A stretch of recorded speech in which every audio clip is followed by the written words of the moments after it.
Muita paz a todos. É com imensa alegria que damos início a mais uma palestra na nossa União Espírita. Hoje nós temos a grata satisfação de ter o nosso irmão aqui, Carlos Ney, ele que hoje está, de uma certa forma, contribuindo para o Conselho Regional 18, né, que abrange as cidades desde território Irecê até a cidade mais próxima, que talvez, acho que Itaberaba, não é isso, Ney? Carlos Ney? Envolve cidade da Barra também, e essa parte ali além de São Francisco. Essa ótimo. Região ali. Itaberaba já é outro conselho. Ótimo, beleza. Então, eu vou dar uns avisos rápidos aqui, a gente faz a nossa prece e inicia. Verdade.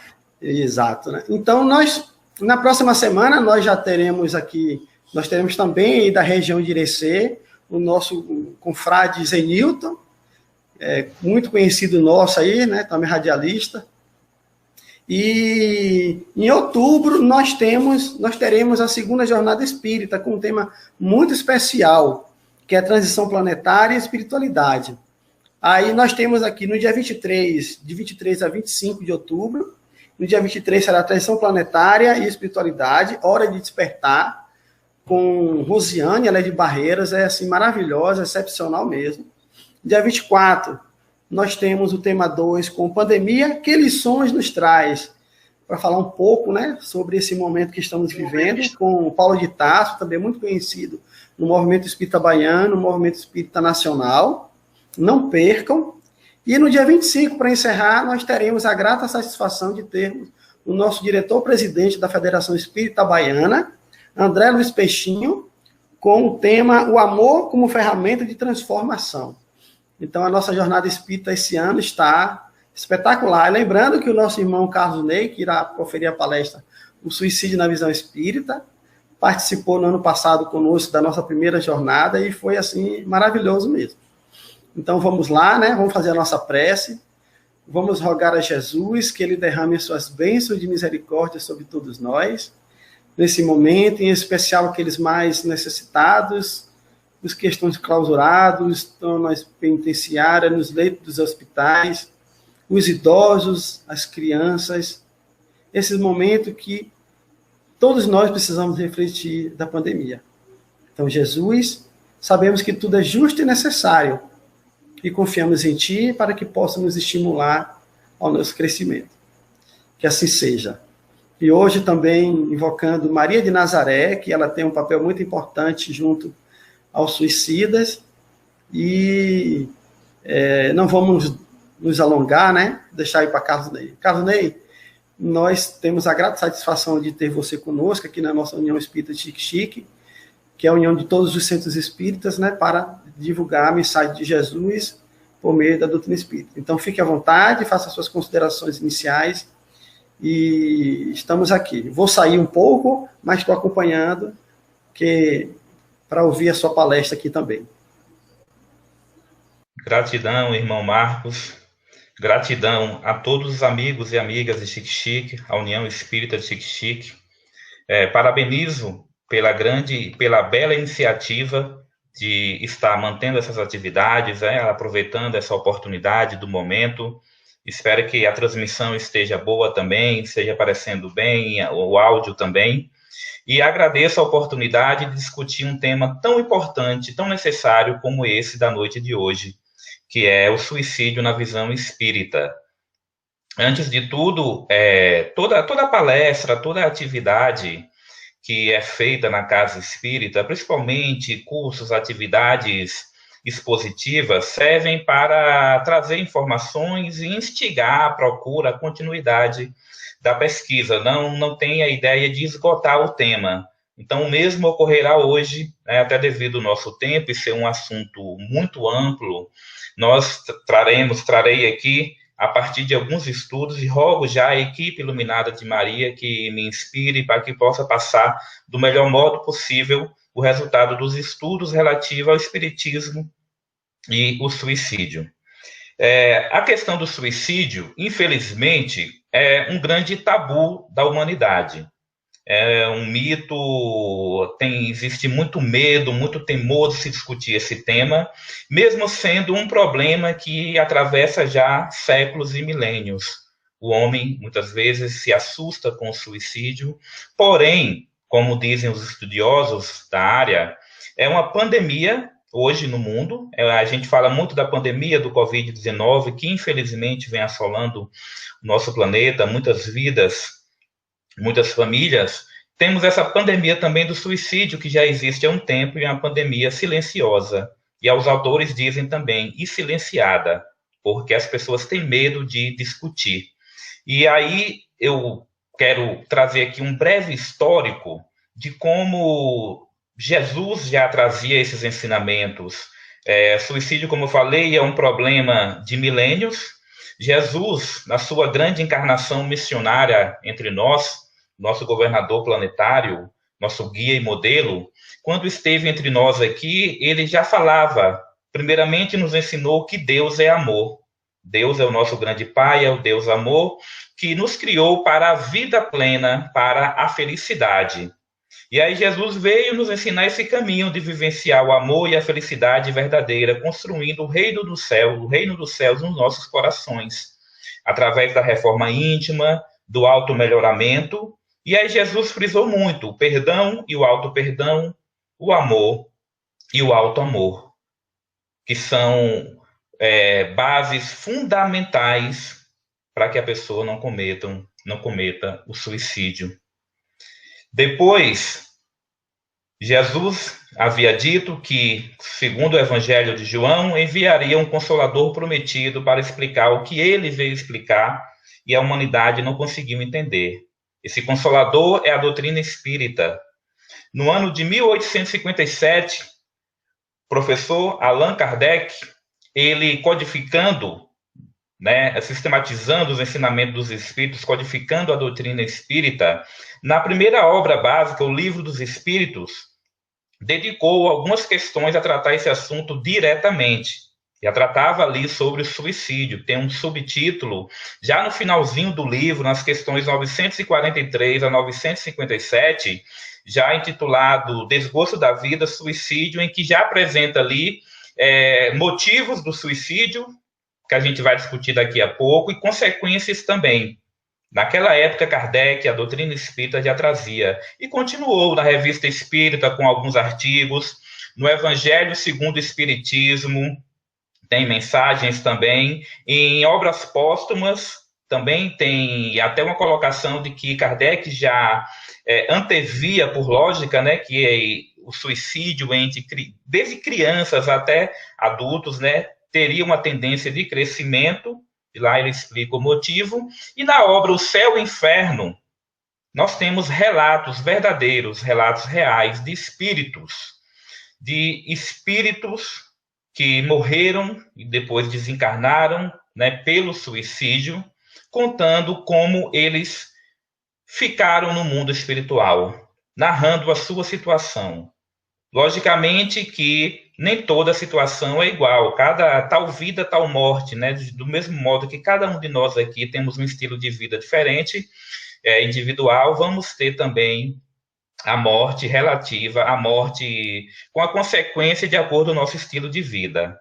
Ali Kardec nos dá uma base sensacional para que a doutrina espírita possa argumentar contra o suicídio. Passando-se o tempo, no ano de 1993, a Federação Espírita Brasileira lança as campanhas em defesa da vida. Dentre elas tem um folhetinho, um folder, que é esse aqui, Respeitemos a Vida, Suicídio Não. Hoje ele é mais fácil de ser baixado no site da FEB, mas é um livreto, na realidade, que tem informações objetivas, rápidas, para que a gente leia e ajude alguém, ou passe para alguém, para que reflita sobre o suicídio. No ano de 1955, até um pouco anterior, mas eu fiz questão de falar depois, nós tivemos uma grande obra da doutrina espírita, do movimento espírita, que é Memórias de um Suicida, que é a base também para que a gente faça esses estudos. A irmã, a médium Ivone Amaral, relata nessa obra sensacional, uma das obras mais importantes, uma das obras mais importantes da doutrina espírita, que demonstra, né, que a gente deve estudar muito para entender essa situação dos irmãos suicidas no mundo espiritual. É uma obra base, é uma obra básica para que a gente entenda esse processo e possa estudar. Ela é fácil ser baixada nos sites também espíritas, tem audiobook, porque é uma obra grande, mas serve de base também. Eu estou vendo a mensagem aqui do nosso irmão Marcos, dizendo que a internet está oscilando, porque realmente, Marcos, eu estou usando o computador, está no Wi-Fi. Vamos orar para que se resolva, para que melhore e vocês estejam vendo e ouvindo bem. E nessa linha histórica, só para a gente fazer a nossa introdução, e já avançando no assunto, no ano de 94, surge o marco desse mês que a gente está vivendo agora, que é o Setembro Amarelo. Em 94, nos Estados Unidos, nós tivemos um caso de um jovem de 17 anos de idade, vivia uma vida tranquila, né, quebrando alguns tabus que as pessoas acham que quem vive bem materialmente, sorridente, tudo, não comete suicídio. Ele tinha família classe média americana e vivia bem, e Mike trazia ali seus problemas, suas dores íntimas que a família não percebia. Vivia sorridente, alegre, mas a família não percebia. E aí Mike gostava de carros, tinha ganhado um carro velho, ele tinha consertado esse carro, pintado na cor amarela, que é a cor que ele gostava muito, e com esse veículo ele suicidou-se, ele se matou. E aí a família de Mike, muito assustada e ao mesmo tempo tendo uma iniciativa nobre, no dia do seu velório, no dia do seu enterro, logicamente, com toda a dor que sentiram, buscaram entregaram fitas e cartões amarelos, porque é a cor que ele gostava, com mensagens para as famílias, para que não vivenciasse esse problema, que observasse bem os jovens, que observassem a vida para não ser tomados com aquela surpresa negativa. A cor amarela do Setembro Amarelo vem aí. Vem dessa história. No ano 2003, como os índices de suicídios aumentaram demais mundo afora, a Organização Mundial de Saúde, com a Associação Internacional de Prevenção ao Suicídio, determinaram o dia 10 de setembro como o Dia Mundial de Prevenção ao Suicídio. Com a expansão desse trabalho de divulgação, depois foi criado, já nessa década que a gente está vivendo, né, o Setembro Amarelo. E aí a campanha vem se expandindo a cada ano. E qual é a ideia do Setembro Amarelo? Casando aqui com a doutrina espírita. A ideia do Setembro Amarelo é discutir, é trazer informação fundamentada na ciência, conhecimento lógico, discutir a problemática do suicídio. Não ficar empurrando para debaixo do tapete. Não ficar escondendo, não ter medo, não ter mais tabu. Porque quanto menos se fala, mais pessoas estão perdendo a vida, estão se matando por falta de informação. E o Setembro Amarelo vem com esse objetivo, de desmistificar os problemas relativos ao suicídio, às ideias, e discutir com qualidade.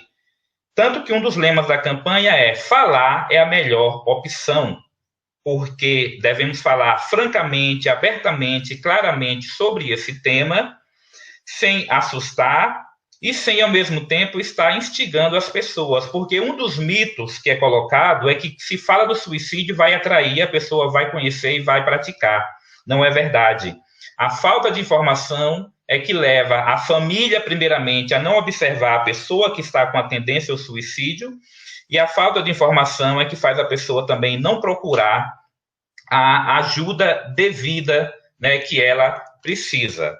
Então, prevenção se faz com informação. E tem um dado positivo, um dado importante, dentre alguns que a gente vai falar aqui, que 90% dos casos de suicídio poderiam ser prevenidos, né? Tem prevenção. 90% dos casos de suicídio, nós podemos achar uma solução para que a pessoa não cometa. Isso aí quebra um outro tabu, um outro mito, porque dizem, né, as pessoas que não têm o conhecimento devido, de que quem tenta o suicídio já botou na cabeça e ninguém mais consegue tirar. a gente consegue ajudar. Eu digo a gente, sociedade, né? Não somente nós individualmente, porque a ideia do Setembro Amarelo e a ideia de quem trabalha com a prevenção do suicídio, e aí já entra também o nosso trabalho enquanto espírita, enquanto cristão, enquanto cristã, e o nosso movimento espírita também deve entrar nesse processo.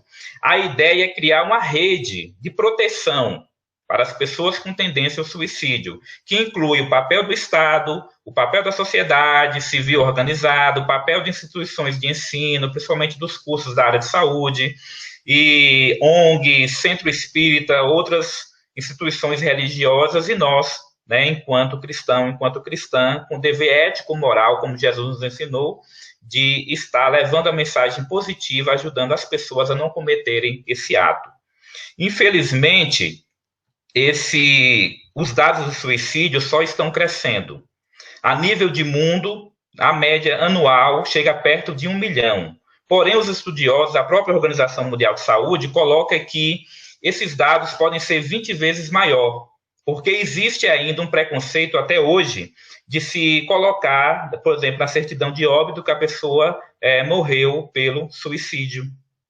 Então, os dados são subestimados. E para cada caso consumado, existem 20 tentativas. Então, são milhões de pessoas impactadas no mundo por ano, né? Porque um suicídio impacta na comunidade, na família, nas pessoas próximas. São milhões de pessoas que sofrem por ano com essa situação. Por isso, é uma pandemia silenciosa e, por um tempo, ela foi silenciada. E aí a gente deve quebrar esse silêncio. E a doutrina espírita, meus irmãos e irmãs, ela tem grandes contribuições a dar, mais uma vez, à sociedade nessa temática. A doutrina espírita traz argumentos lógicos, racionais, porque muitas vezes as pessoas, eu já até ouvi isso, que sou professor, trabalho com educação, e na educação a gente vivencia esses casos, trabalhamos bastante esse tema na escola, convivendo com jovens, né, que têm ideação, automutilação e tudo. Muitas vezes tem argumentos que não servem, argumentos religiosos, não criticando qualquer religião aqui, longe de nós, mas se alguém diz que não pode se matar, porque se matar vai para o inferno, a pessoa vai dizer, eu já vivo no inferno astral aqui, então para mim não vai mudar nada. Não é argumento. Se você se matar, Deus castiga. Aí começa a criar mitos e ideias equivocadas que quando alguém fala que está com a ideação suicida por algum motivo, as pessoas acham que é mimimi, que é falta de Deus, falta de coragem, falta de fé. Não é nada disso. A gente vai ver daqui a pouquinho nas causas que quem busca o suicídio busca acabar com uma dor extrema que ela está sentindo. Uma dor moral extrema, dor, um vazio existencial, algo que nem a pessoa muitas vezes consegue explicar. Por isso deve pedir ajuda. Quem se mata quer acabar com a dor, não quer acabar com a vida. Por mais contraditório que pareça, isso aí tem obras que relatam casos de pessoas que buscaram suicídio e, graças a Deus, não conseguiram cometer. Elas relatam depois, e irmãos que já se mataram também trazem mensagens espíritas que eu amava a vida, ou então eu amo a vida. Mas eu achava que me matando acabaria com aquela dor. E justamente aí entra a doutrina espírita para nos ensinar que esse argumento é falso, que é uma ilusão o suicídio. Primeiro, nós somos espíritos imortais, vivenciamos hoje uma experiência em um corpo carnal, uma reencarnação, mas não somos esse corpo, não somos essa matéria grosseira, somos espíritos imortais. O que morre é o corpo. E esses problemas, essas dores morais que todos nós passamos em certas fases da vida, essas dores morais que muitas vezes a gente não consegue lidar sozinho com ela, são dores que nós trazemos na alma, podem ter explicações em outras encarnações. Então, morre o corpo, as dores continuam, os problemas continuam, porque são do espírito. Primeiro argumento, então, a vida não acaba com a morte. Morreu, os problemas não vão acabar, nem a dor. Pelo contrário, vão se ampliar. E a doutrina espírita, além de demonstrar toda a sequência do que ocorre no mundo espiritual, como irei relatar em breve, brevemente aqui, mas tem na obra Memórias de um Suicida, repito, e na obra O Céu e o Inferno, Allan Kardec, toda a explicação ali de relatos de irmãos e irmãs que cometeram suicídio e explicam como estavam no mundo espiritual. Mas a doutrina espírita tem um outro argumento fortíssimo, porque ela explica as dores da nossa vida. Explica as diversas perguntas que todos nós fazemos muitas vezes. Por que comigo? Por que aconteceu assim? Por que com minha família? Por que sofro? Por que essa aflição? Então, os porquês da vida são respondidos. A doutrina espírita é a doutrina consoladora justamente porque nos ensina a lidar com a dor. Não é fazer apologia à dor, como alguns imaginam que quanto mais sofrer, mais a gente vai evoluir. A gente só evolui pelo amor, pelo caminho do bem. Mas as dores vêm como ensinamentos para que a gente possa retornar a esse caminho do bem. São sinais de alerta, são momentos de aprendizado que a gente deve utilizar e deve entender.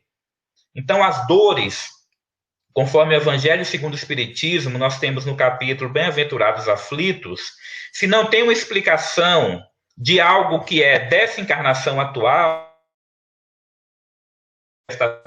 algum trauma, alguma coisa que foi vivenciado nessa encarnação, e a gente traz, se não consegue explicar, a razão está, a causa está numa encarnação passada. Então, nenhuma dor, nenhum sofrimento ocorre ao acaso. Não é castigo divino, porque a justiça divina é perfeita. O que nos abala hoje é consequência de equívocos que a gente já cometeu. E qual é o nosso objetivo hoje? Aprender com as dores, com as aflições, mudar o rumo, reparar e evoluir através do amor, através da prática do bem. Não por acaso Jesus nos contou a parábola do filho pródigo, aquele filho que se apartou do pai, da casa do pai, que foi vivenciar somente os bens materiais, os gozos da vida, e de repente se viu na lama, comendo com os porcos, disputando alimento com os porcos, e ali ele se levanta e diz que vai voltar para a casa do pai, e o pai o espera de braços abertos com uma grande festa. Então, nós nos equivocamos em parte da nossa jornada, e, num certo momento, a gente fica preso com sentimento de culpa, não se perdoa, não temos o auto-amor totalmente forte. Aí a gente vai trazendo esses sentimentos que vão fortalecendo e aí depois eclodem em situações que somatizam no corpo físico. Então, toda dor tem uma causa justa e tem uma explicação. Mas nós podemos superar a dor. Jesus já dizia que o jugo dele é leve, pois só pede a prática do amor e da caridade. Muitas vezes essa dor, nós sabemos, ela é grandiosa. Por isso a campanha do Setembro Amarelo fala, está sofrendo? Não guarda a tua dor. Pede ajuda. Solicita ajuda a alguém que você confia, amigo, familiar, ajuda médica, ajuda psicológica, psiquiátrica, e algumas instituições como o CVV, que no final estarei falando aqui também. Falar é a melhor solução. Só em a gente desabafar, já descarrega um pouco daquele problema. E aquela escuta deve ser fraterna, como a gente vai estar colocando. Então, a doutrina espírita, ela tem argumentos fantásticos para que possamos trabalhar a prevenção e a pós-venção ao suicídio. A prevenção é para que a pessoa não cometa, mas, infelizmente, tendo cometido o ato, a pós-venção também é muito importante para a família enlutada, para que possa ter o apoio, para que outros casos não surjam ali. E aí, a doutrina espírita também nos demonstra, através de diversas obras, e principalmente essas duas que eu citei aqui, que eu estou usando como base, o Memórias de um Suicida e o Céu e o Inferno, que o suicídio é uma grande ilusão, porque no momento que o espírito se recupera, se acorda, vamos dizer assim, no mundo espiritual, que ele tem consciência do que cometeu, o primeiro sentimento que tem é arrependimento. O espírito se arrepende amargamente e passa a sofrer com esse arrependimento, porque ele viu que foi uma ilusão que não ajudou em nada que os problemas continuam. E muitos dizem, né, que não sabem se estão vivos, se estão mortos, querem reanimar o corpo, não conseguem, querem voltar à família. É um desespero assim que os irmãos colocam, que não existe palavras aqui na Terra para descrever o sofrimento dos irmãos no mundo espiritual que morrem pelo suicídio. Por isso, todo momento que falar desse tema, a gente deve falar sem julgamentos, sem pré-julgamentos, quando lembra de alguém que cometeu esse ato, e também devemos sempre orar pelos irmãos que morreram pelo suicídio, pois cada prece feita aqui, eles dizem, é como um bálsamo, é como uma gota d'água no deserto para eles, para que recebam ajuda, para que despertem, tenham despertado a consciência. Pois os irmãos que cometem suicídio, a memória fica tão assim, a memória fica tão afetada no sentido de arrependimento, de querer se autopunir, que a própria memória espiritual resgata tudo de erro, tudo de errado que o irmão já cometeu nas suas diversas encarnações. E aí tudo que já fez de errado, muitas vezes vem à tona e o peso fica muito maior. Aí esse irmão, essa irmã que morre pelo suicídio, acha que não merece a felicidade, que merece sofrer, e ficam também, muitas vezes, sendo facilmente presas de espíritos trevosos, entre aspas, né, no mundo espiritual. Alguns desses irmãos, relatados, tem no livro dos espíritos, ficam presos ao corpo.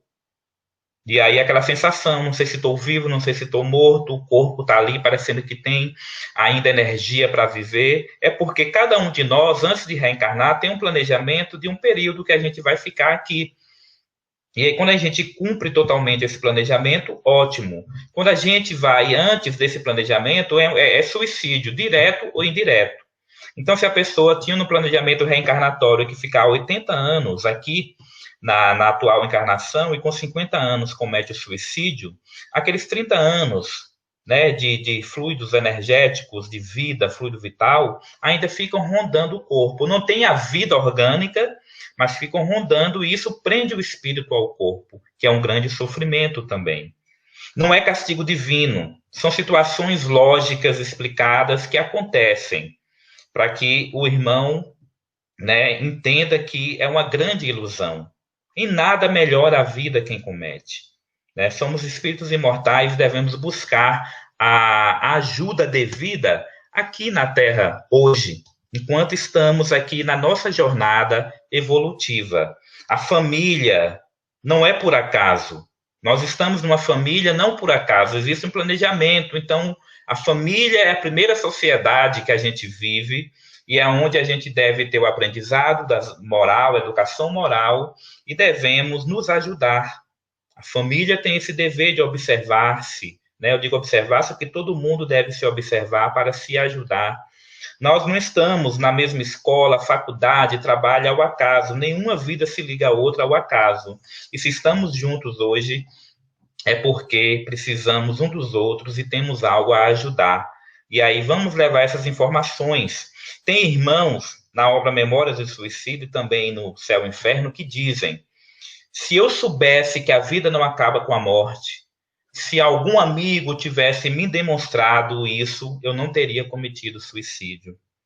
Então, por isso é importante divulgarmos ao máximo essas campanhas da Federação em Defesa da Vida, divulgar o Setembro Amarelo, participar, divulgar dessas campanhas em defesa da vida, em prevenção e pós-venção ao suicídio, porque quanto mais informação, mais conhecimento, mais vidas podem ser salvas.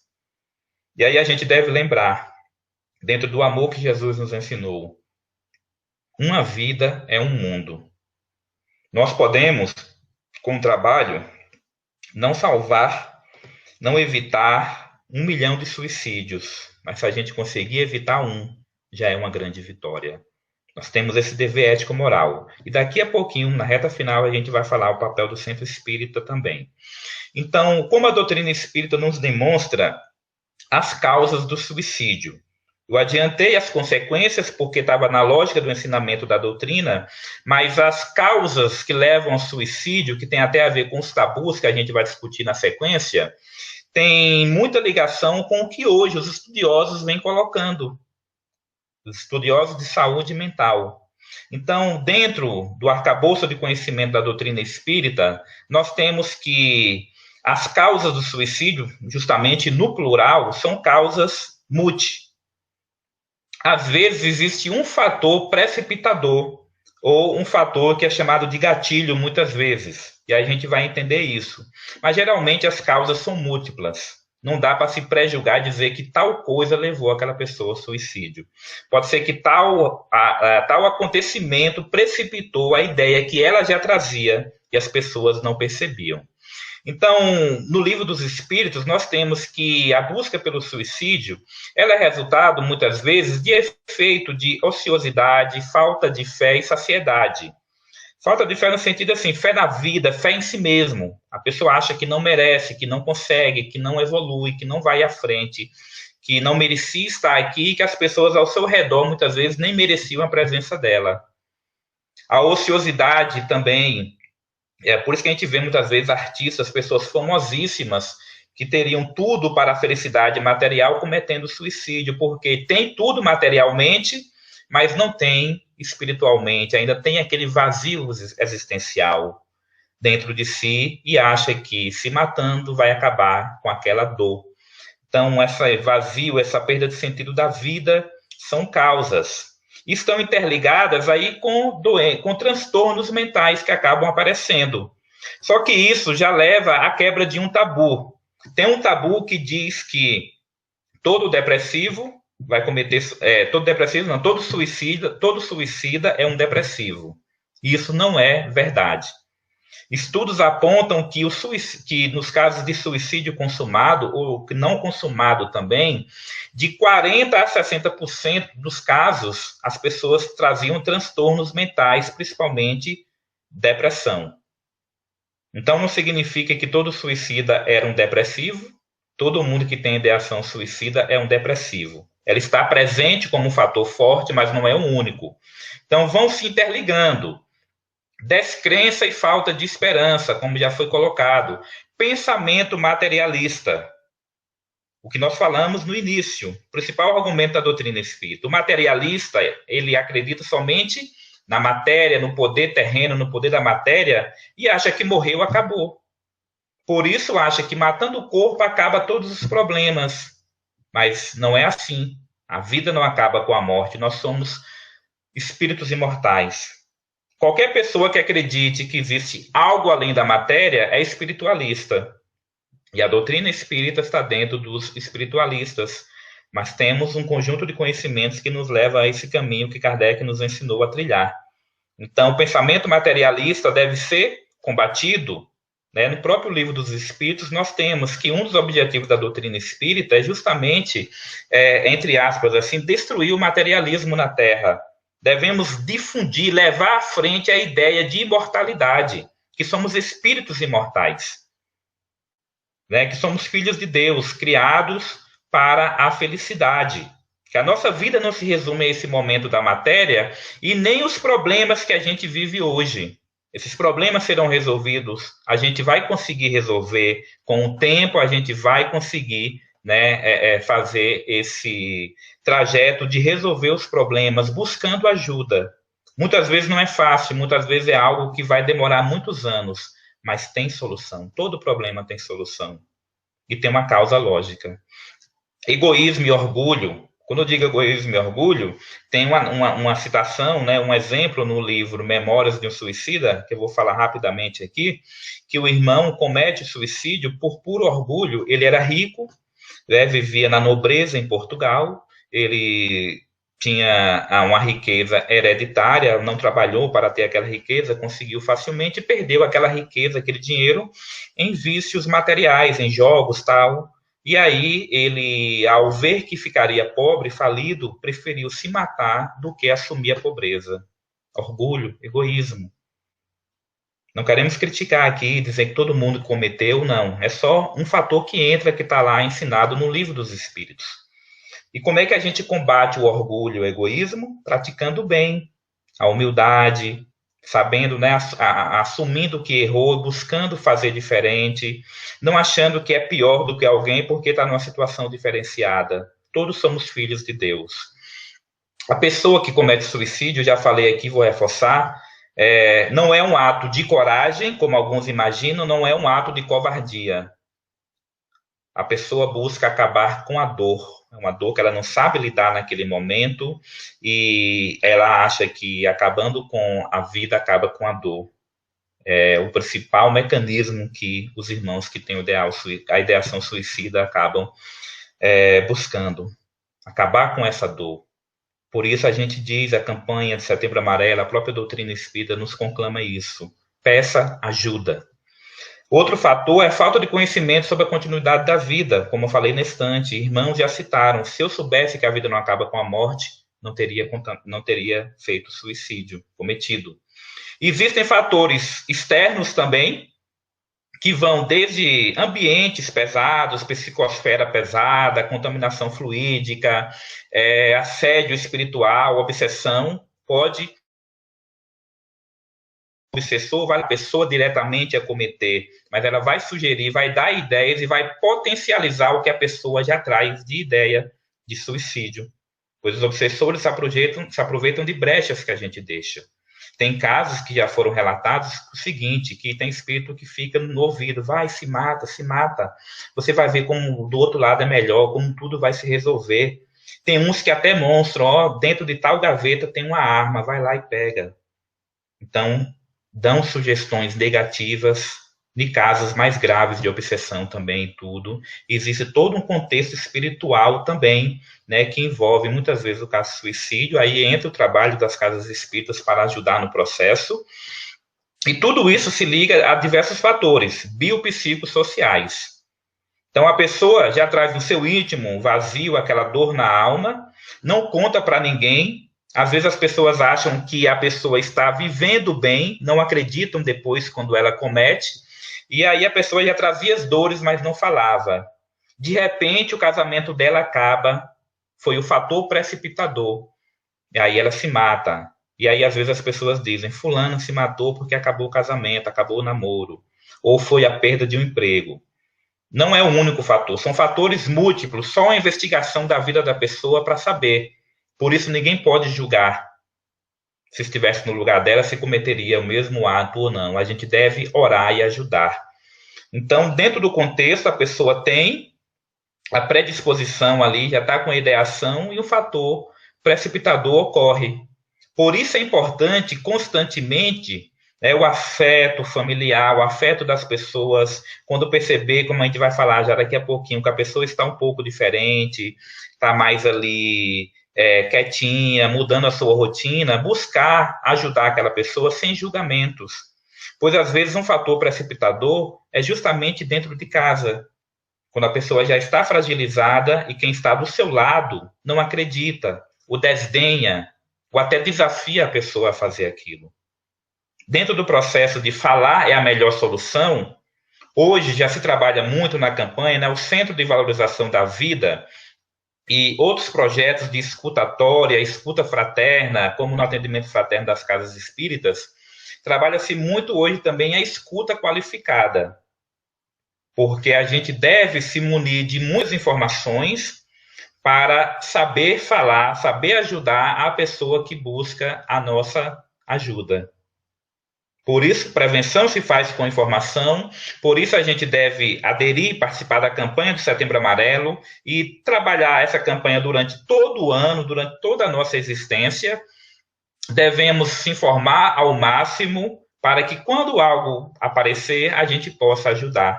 E as casas espíritas também devem estar, uma sugestão, estudando esse tema, trabalhando como estamos hoje aqui, e depois se aprofundando em seminários, em outros momentos, porque, infelizmente, os dados vêm crescendo e a própria Organização Mundial de Saúde coloca que, com a questão da pandemia do coronavírus, da Covid-19, existe uma tendência a se ampliar o índice de transtornos mentais e, consequentemente, de suicídio também.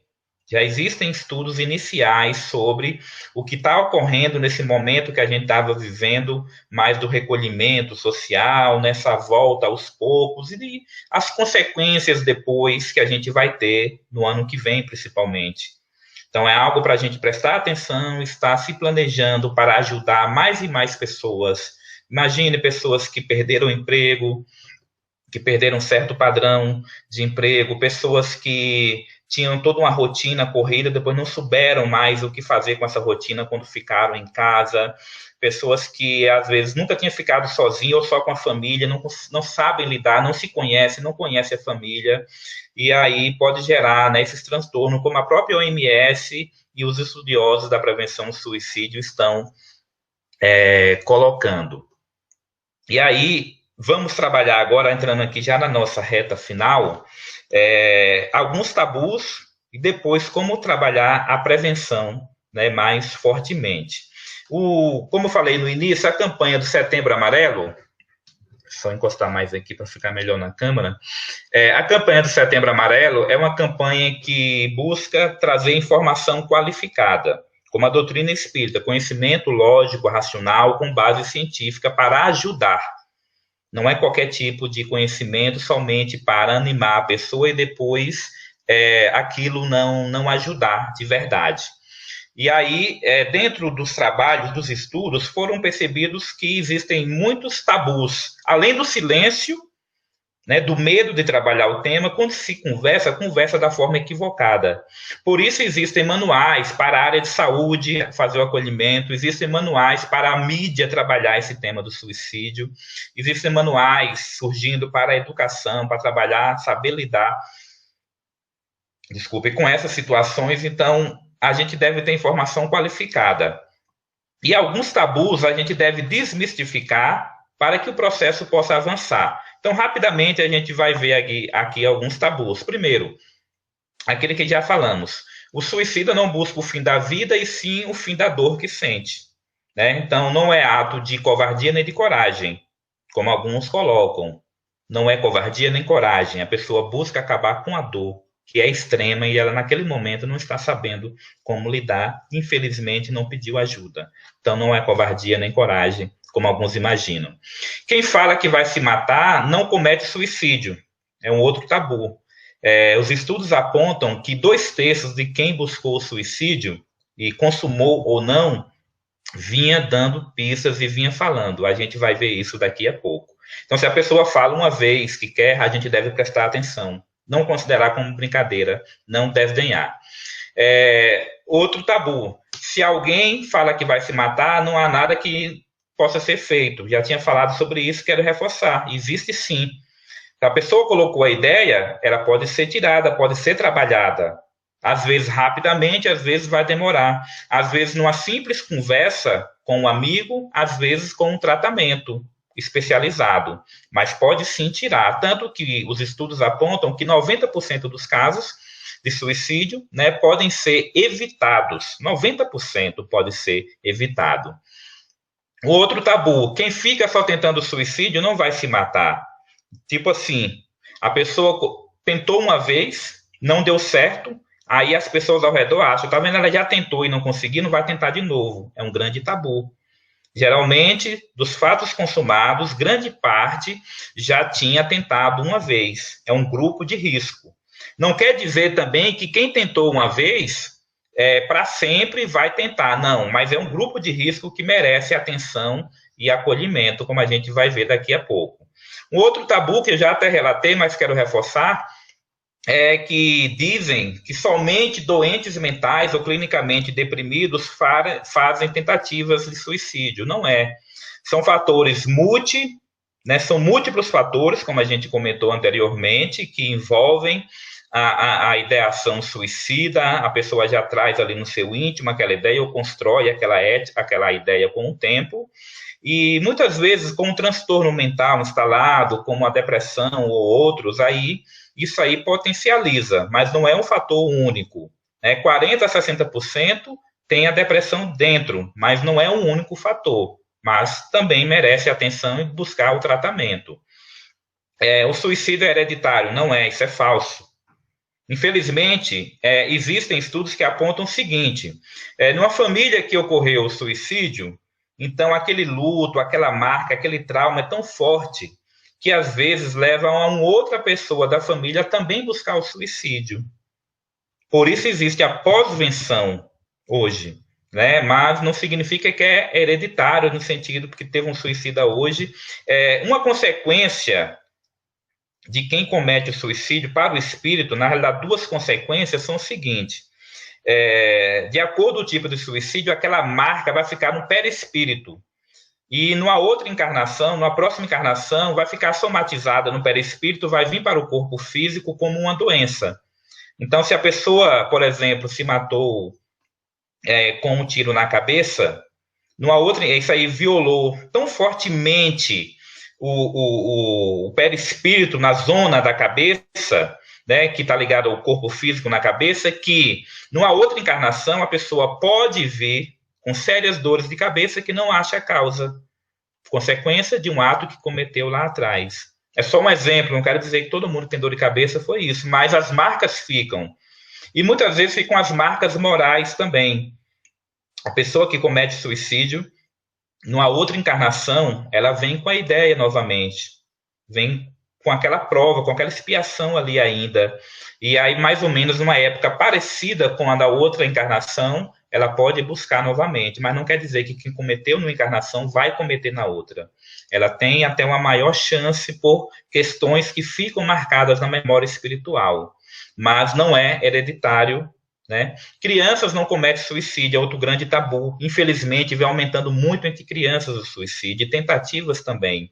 Tanto que os números crescem mais, eu não quis falar muito dos dados no início pelo nosso tempo, e esses dados estão fartamente divulgados aí nas mídias.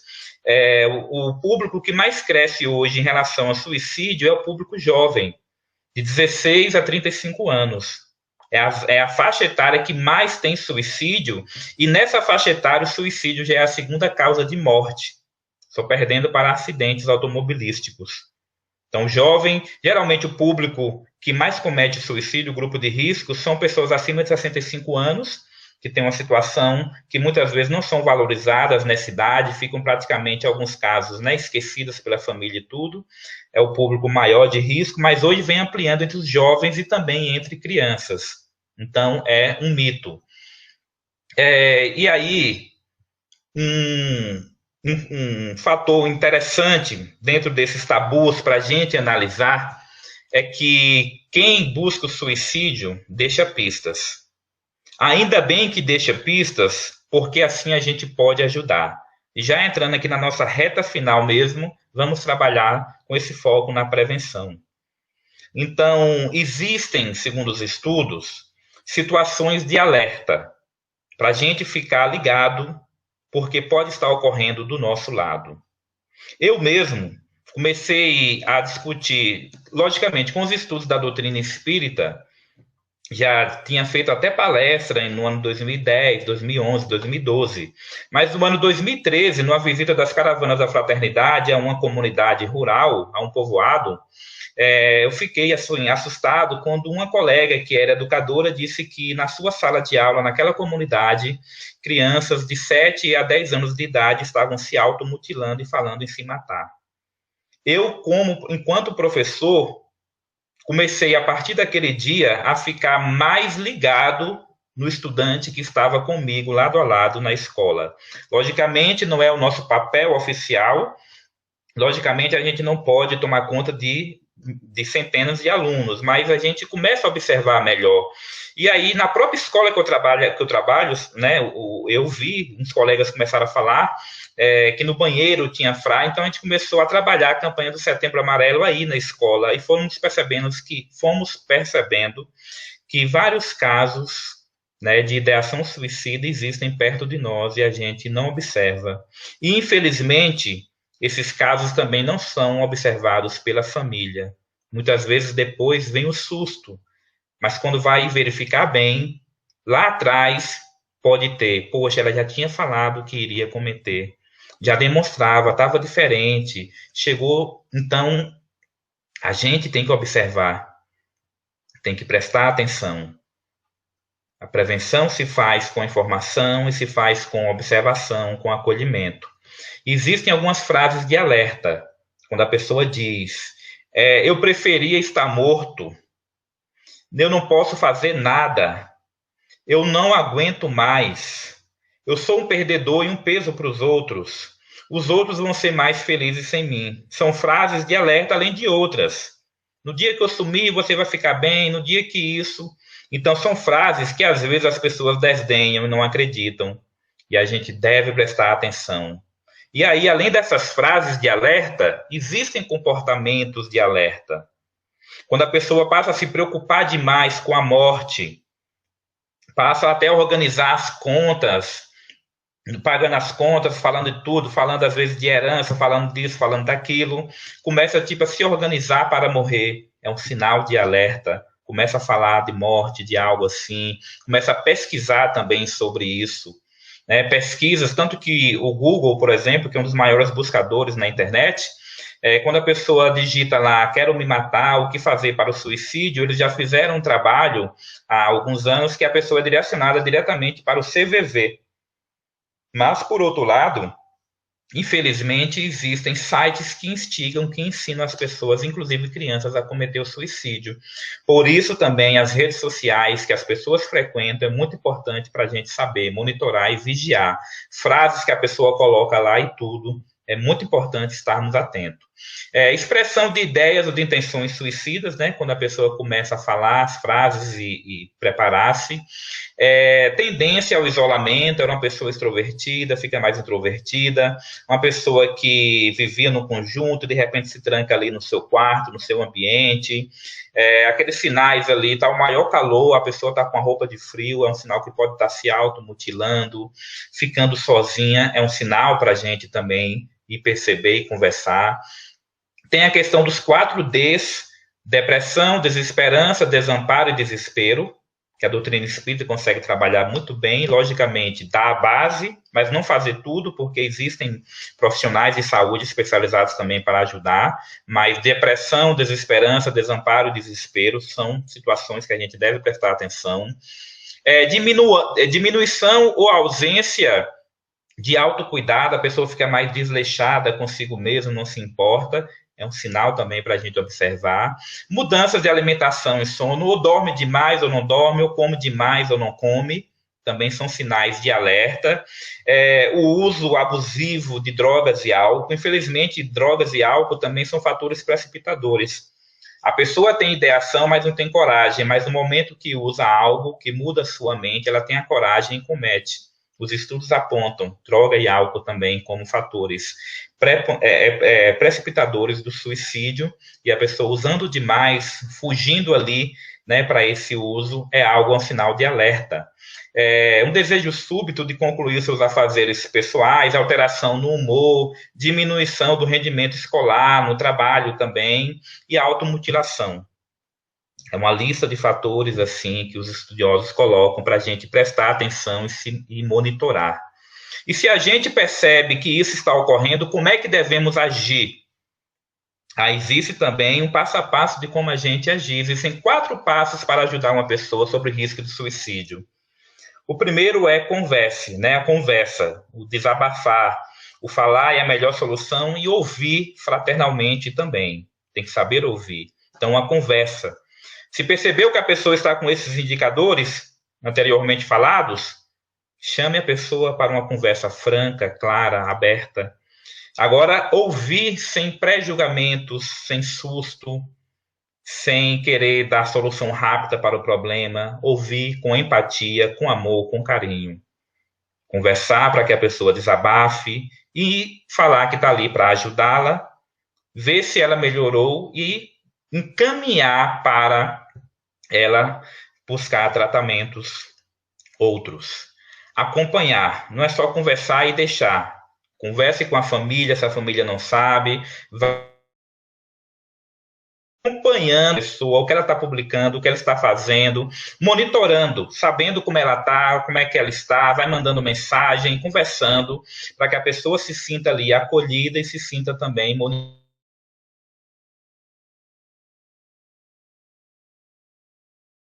Rede, né, montada no Brasil, que nós temos PSFs, que tem atendimento, às vezes, tem o CAPES também, né, que já é um programa específico.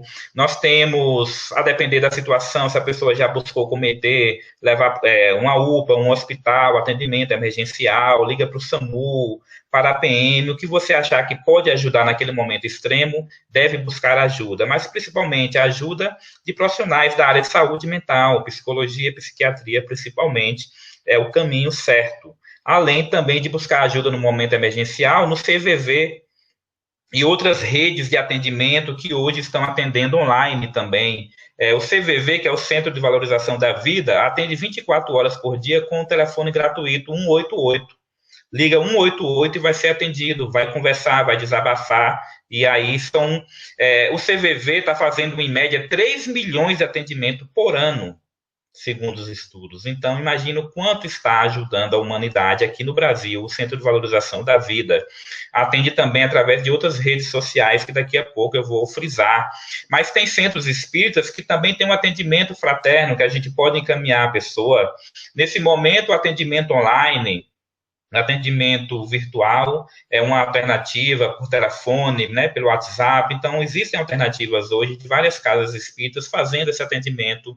E a depender da religião da pessoa, o líder religioso daquela fé que ela professa naquele momento pode ajudar também, né, para que ela tire essa ideia ou minimize a ideia. E proteja. A pessoa deve ser protegida, deve ser acolhida, acompanhada, ajudada e protegida. Deve ficar sempre, a depender do caso, com alguém por perto, né, sendo monitorada, tirando objetos que ela possa usar para fazer o suicídio, cometer o ato, tirar tudo de perto, não deixar, observar o que é que ela está usando, o que é que ela está pegando. É um momento assim de proteção extrema mesmo, para que a pessoa não chegue a cometer o ato do suicídio. E aí a gente, como eu falei, enquanto cristão, enquanto cristã, temos o nosso papel individual, enquanto espírita, levar essa mensagem da imortalidade da alma e para que a pessoa entenda as dores. E tem toda uma rede que eu citei, e quanto mais as pessoas acessam essas redes, né, maior a proteção que ela vai ter. Então, devemos levar informação para que as pessoas, às vezes tem gente que nem sabe que existe o CVV, a gente levando, ela vai ligar e vai ser ajudada.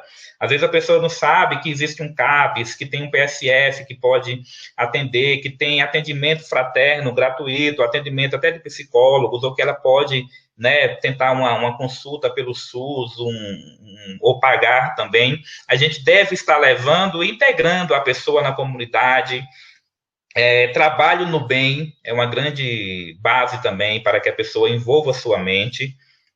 O amor cobre a multidão de pecados e não nos deixa cometer equívocos e erros. E a casa espírita, nesse sentido, além de tudo que já foi falado, ela tem grandes papéis a desenvolver, né? Acolher quem busca, consolar, trazendo o consolo para as dores que ela sente, para que a pessoa sente, explicando, ajudando, dando aquele atendimento emergencial, esclarecendo e orientando. Por isso eu falei mais cedo, né, que nós no movimento espírita, nas nossas casas espíritas, devemos estudar mais esse tema, porque mais e mais pessoas estarão chegando procurando ajuda. Devemos saber acolher, saber escutar, saber esclarecer e ajudar dentro das nossas possibilidades as pessoas que buscam. A casa espírita, além do atendimento fraterno, além de tudo isso, no movimento espírita, a gente deve informar e sensibilizar as pessoas sobre as consequências do suicídio no além-túmulo, mostrando que a vida não acaba com a morte. Devemos sugerir que a pessoa dê um pouco mais de tempo, aguente mais um pouquinho. Não é prometer solução milagrosa, que é um grande equívoco. A pessoa está com um problema grave hoje, a gente não pode dizer, não, amanhã Deus vai tirar esse problema. Não, não é assim. Falar, aguente mais um pouco, vamos esperar mais uma semana, vamos conversando, vamos vendo o que é que pode ocorrer. É um dia por vez, muitas vezes. E conversando com a pessoa e mostrando que todo problema tem solução. A gente sabe que nenhum problema é o acaso. E Deus quer a nossa felicidade, não nos criou para a morte. Estimular a valorização pessoal.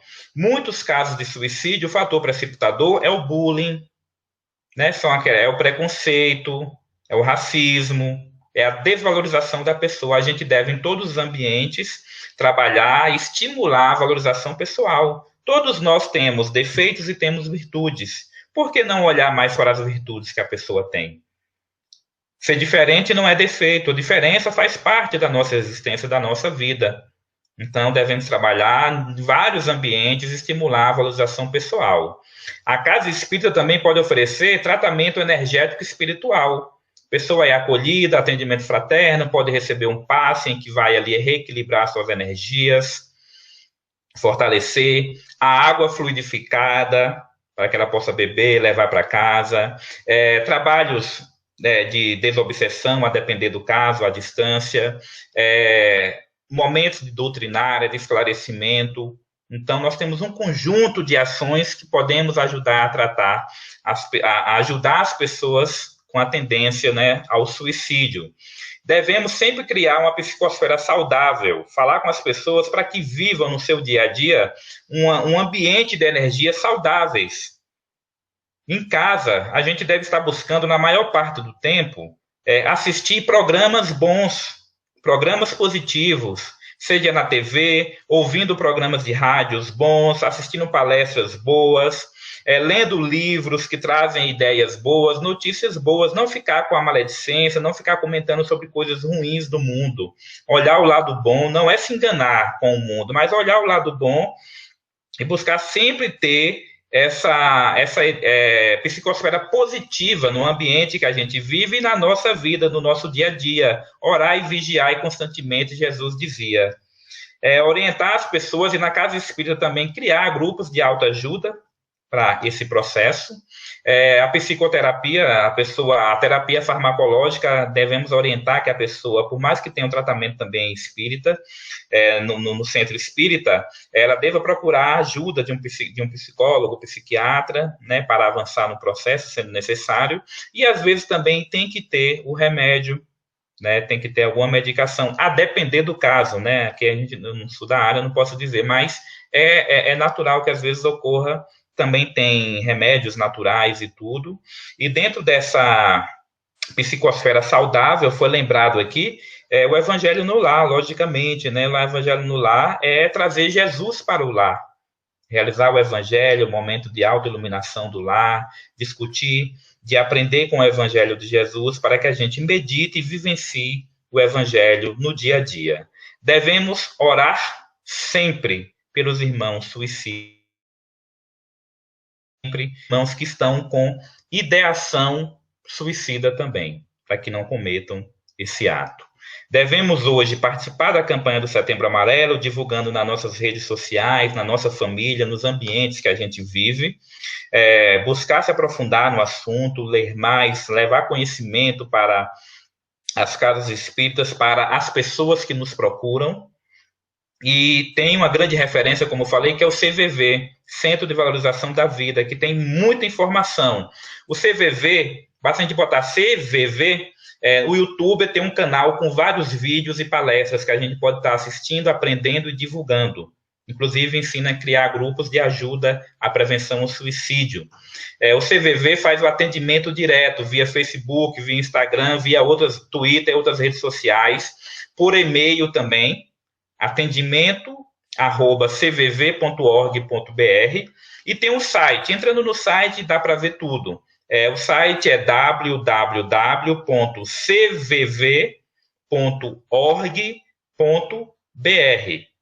www.cvv.org.br, ou então liga 188. A gente divulgando o CVV e outros trabalhos que existam, vamos conseguir dar uma grande ajuda às pessoas ao nosso redor.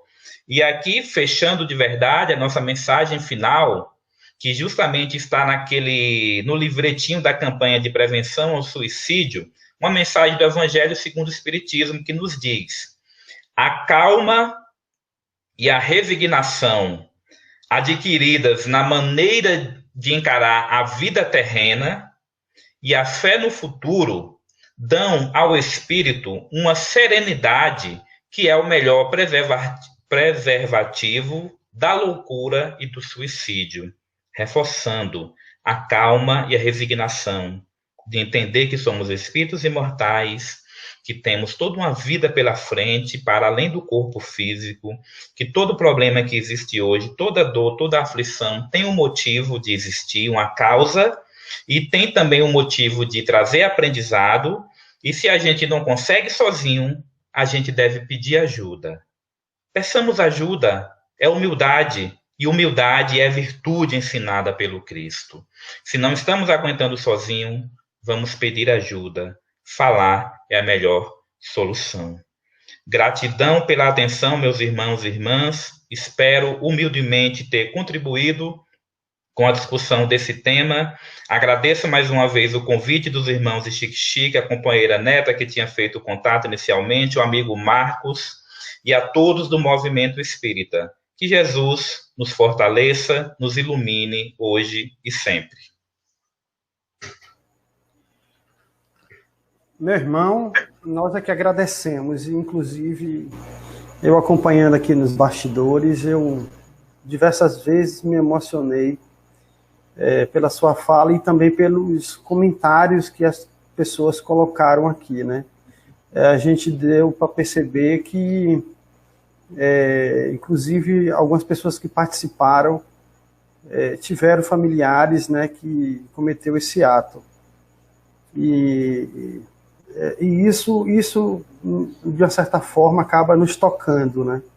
Porque não é o desejo nosso de ver um irmão sofrer, uma família sofrendo diante de situação como essa, e nós, da União Espírita de Xique-Xique, nos solidarizamos com as famílias e também rogamos a espiritualidade, em especial a Maria de Nazaré, que possa intervir diante desses irmãos e da família também, como você muito bem falou, Carlos Ney, que a família sofre, né? Tem diversos comentários e seria muito injusto de sair citando aqui, né? Porque tem companheiros de diversos locais do CR9, né? Inclusive do CR dos 18, em que nós fazemos parte, a Isabel Cristina, que ela fala CR9. E tem um questionamento apenas aqui, que é o de Nicanor. Você respondeu aí, eu observei que você respondeu, mas eu gostaria de fazer essa pergunta, né? Ele está presente, nesse instante ele colocou uma postagem aí, e eu vi que ele está ainda até o final, e aí eu vou passar para que você dar uma rápida resposta a ele, né? Estamos quase no limite aqui do nosso horário. E o Nicanor Ramos, ele faz o seguinte questionário, né? Eu vou pôr aqui na tela, porque aí você vai poder ver também. Existe um perfil específico predominante para os suicidas, né? Como se... quais são as características, né, desses suicidas? Sim. Ótima pergunta. O irmão Nicanor é um amigo nosso, amigo da família. Ele reside em Itaberaba, né? Então, Itaberaba aí presente na nossa live de hoje. E uma pergunta muito importante: realmente existe. Existem dentro dos estudos dos estudiosos do suicídio, da prevenção e da pós-venção, existem grupos de risco, sim. Né? Existem grupos de risco que vão variar. Como o Brasil é um país de dimensões continentais, dentro do Brasil tem variações. Mas, assim, existem grupos de risco que foram estabelecidos pelo índice de tentativa, pelo índice de cometimento mesmo de suicídio por outras situações. Existem faixas etárias e grupos sociais também. Por exemplo, de um modo geral, em relação à faixa etária, o maior grupo de risco é pessoas acima de 65 anos de idade, os idosos, porque é algo que a gente espera que mude e vai mudar com a nossa evolução. A pessoa idosa, muitas vezes, ela, depois que chega a uma certa idade, as pessoas ao redor acham que ela não pode mais contribuir com nada e deixam muitas vezes a pessoa isolada. E aqui no Brasil a gente não tem um padrão social, econômico, como dos Estados Unidos e alguns países da Europa, que a pessoa nessa idade tem uma aposentadoria boa e pode viajar pelo mundo e fazer outras atividades assim. Infelizmente, muitas vezes ficam presas e aí é um grupo de risco. Porém, em relação à faixa etária, vem ampliando muito entre os jovens. de 16 a 35 anos de idade, vem ampliando demais. Aí entram vários fatores que estão sendo estudados, né, da geração, daquela geração que às vezes não sabe ouvir um não, uma geração muitas vezes, né, de pessoas ligadas muito ao materialismo, de querer tudo com facilidade. São vários estudos que demonstram, né, em relação à criação, a questões familiares e tudo. É uma faixa etária que vem crescendo e existem grupos, ó, infelizmente, indígenas, por terem, em alguns lugares, a sua cultura totalmente exterminada, podemos assim dizer. São grupos nas regiões que tem muito indígena, que são grupos de risco. Pessoas que vivem em periferia, em algumas periferias do Brasil, e outros que sofrem preconceito, discriminação, são grupos de risco específicos. Assim, existem estudos apontando esses grupos, existe todo um extrato assim de trabalho para entender onde predomina mais, justamente para saber agir em relação ao suicídio. E estudos assim que estão avançando, tem estudos que apontam a relação entre você que é um cara formado na área, tem grandes competências e habilidades, dizem até que tem relações do uso de agrotóxicos com suicídio também em algumas regiões. Então, são várias linhas que estão se ampliando.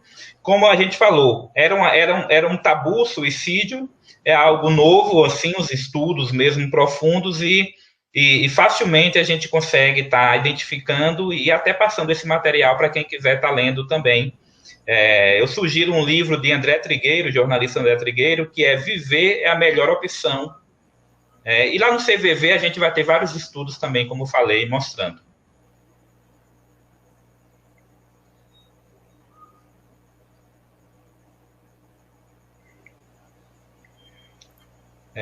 Espero que tenha, né, conseguido responder o irmão Nicanor. Eu tive um probleminha aqui na minha câmera, aí eu não estou conseguindo acessar. Agora voltou ali, eu observei que voltou, sim, né? Mas aí qualquer coisa eu estou aqui, aí você poderia fazer a prece aqui, eu lhe dou um toque caso haja a saída novamente. Certo. Então, eu dando um aviso final, né? Nós aqui, na próxima semana, teremos a palestra do nosso irmão Zenilton, com o tema Leis Divinas e Leis Humanas. Inclusive o Zenilton deu uma passada nesse instante aí, marcou presença também, né? Ele da Maravilha. Grande irmão, Zenilton. Isso. E aqui nós temos também a nossa jornada espírita, segunda jornada, do dia 23 ao dia 25, com o tema central transição planetária e espiritualidade. Meu irmão, eu gostaria de solicitar a você que fizesse as considerações finais e a prece também, né? E, ao mesmo tempo, agradecemos todas as pessoas que estiveram conosco ao mesmo tempo. Nós estamos transmitindo pela TV7, o canal da TV7 pelo YouTube, pelo Facebook e pelo canal do YouTube da nossa União Espírita. E, graças a Deus, tivemos um público muito bom, né? Daqui eu tenho como acompanhar a entrada e a saída de algumas pessoas, um público muito bom, os comentários são excelentes, né, pelo tema. E que essa prece ela possa também atingir não apenas os familiares que perderam seus entes queridos nesse momento por algo assim tão constrangedor como é o suicídio, mas também a esses irmãos que se encontram na pátria espiritual, que eles sejam acolhidos pela falange de Maria de Nazaré. Nós precisamos fazer com que as pessoas entendam que Deus é infinitamente bom e justo e Ele não abandona ninguém. É só um momento difícil que vai passar, como tudo na vida passa. Não é isso? Meu irmão, eu passo para você fazer as considerações finais e a prece final também. Ótimo. Eu, mais uma vez, né, na consideração final, eu só tenho a agradecer o convite, o aprendizado da noite de hoje. Humildemente, espero que tenha contribuído. Em breve estaremos montando, eu digo que estaremos, que envolve o Conselho Regional Espírita, a gente vai estar apresentando a proposta de fazer até seminários sobre esse tema, né, como a Casa Espírita agir, porque é um tema muito profundo, muito grande e precisamos de tempo, muitas vezes, para discutir, né? Então vamos pensar nessa alternativa, já estamos planejando essa alternativa também. E aí só é uma observação importantíssima na realidade, quando falamos de Maria, é porque Maria, a mãe de Jesus, um espírito nobre, muito evoluído, que também habitou entre nós, Maria, ela faz um trabalho, isso é narrado na obra Memórias do Suicídio e em outras obras também, em que ela desenvolve um trabalho gigantesco, principalmente em relação ao mundo espiritual, sobre o Brasil, Portugal, parte da Europa, de acolhimento aos irmãos que cometeram suicídio. Então, é como uma grande mãe, né, dos irmãos que estão com ideação suicida, para que a gente possa orar pedindo essa ajuda. Maria faz um trabalho com hospitais no mundo espiritual, com falanges de irmãos do bem, com grandes equipes muito especializadas. É toda uma especificação para entrar na equipe de Maria para fazer esse trabalho no mundo espiritual e também na interligação do trabalho com a Terra. Existe toda uma inspiração da equipe de Maria quando se trabalha com esse tema aqui de prevenção ao suicídio. Ela, como nossa grande mãe, podemos assim dizer, não quer, né, como Deus, que nenhum filho, nenhum irmão possa estar sofrendo com consequências do suicídio. Tem até uma poesia fantástica de Maria Dolores, né, que coloca que ela acolheu Judas depois do suicídio dele. É algo lindo também para que a gente possa depois estar. Nossa irmã Lenilson é que declama muito bem, de forma emocionante, essa poesia. Então, Maria é a nossa grande referência quando se fala do suicídio, pois desenvolve um trabalho fantástico no mundo espiritual e que se interliga com o nosso mundo aqui material. Então, oremos sempre nos nossos evangelhos, nos centros espíritas, pelos irmãos que já cometeram suicídio e por aqueles que estejam com a ideação suicida, que recebam a luz para procurar ajuda e dar mais tempo na sua jornada aqui na Terra. Então, agora eu convido a todos a fechar os olhos para que possamos, de uma forma mais concentrada, voltando para dentro de si mesmo, agradecer a Deus pela vida, agradecer por tudo que somos, por tudo que temos, agradecer a Jesus pelo seu amor, pelos ensinamentos, por nos conduzir ao caminho do bem, a Maria Santíssima por toda a proteção, como grande mãe, principalmente a proteção aos suicidas, a Kardec por codificar essa doutrina fantástica, e a doutrina espírita, pelos ensinamentos de consolação e esperança que nos traz. É com esse ensinamento de esperança que nós vamos vencer as dores. Por mais que o nosso coração esteja dilacerado, por mais que a dor seja gigantesca, por mais que seja uma aflição que parece uma montanha sob nossa frente, vamos confiar em Jesus.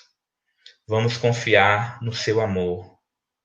Quando ele disse, bem-aventurados aflitos, que eu vos consolarei.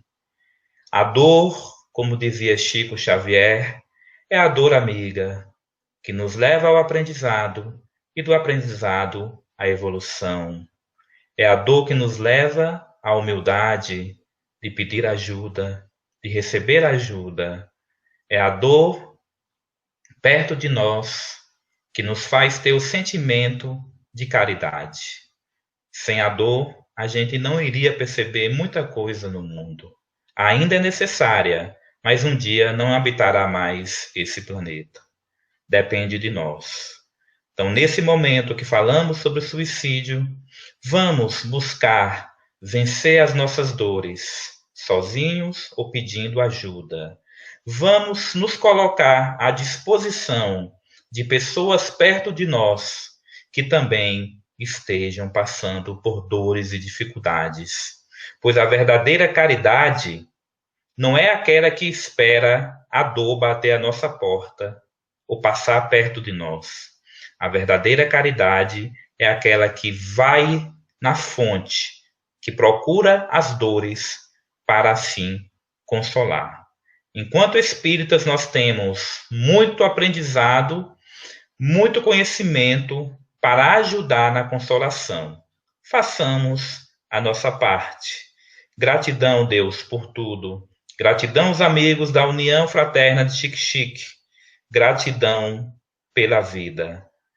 Que o Mestre Jesus nos fortaleça, nos ilumine hoje e sempre, e que possamos ter uma noite de paz, uma semana de luz, fazendo todo o bem que nos seja possível. Gratidão e assim seja. Então, meus irmãos, com essa prece maravilhosa, nós encerramos o nosso trabalho de hoje, rogando a Jesus uma excelente semana a todos. Deus abençoe e ilumine a todos. Que assim seja.